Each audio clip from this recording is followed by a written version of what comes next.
Main road থেকে 1 minute ভিতরেই এই প্লট। এখানে যাওয়ার রাস্তা পাবেন 12 ফুট।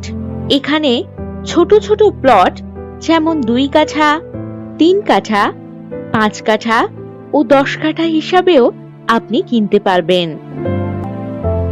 এই জমি থেকে 2 মিনিটের মধ্যেই বাজার, অটো স্ট্যান্ড, স্কুল ইত্যাদি পেয়ে যাচ্ছেন। এই জমিটি বসবাসের বাড়ি বা বাগান বাড়ি বানানোর জন্য একেবারে উপযুক্ত। এখানে ইলেকট্রিসিটি, জল এছাড়াও সমস্ত ধরনের সুযোগ সুবিধা আপনারা পেয়ে যাবেন। গড়িয়া রেলওয়ে স্টেশন থেকে 9 মিনিট দূরত্ব ও কবি সুভাষ থেকে 10 মিনিট দূরত্বেই এই জমিটি। আর যে কোনো প্রয়োজনে চটপট হোয়াটসঅ্যাপ করে দিন 9073145145 নম্বরে।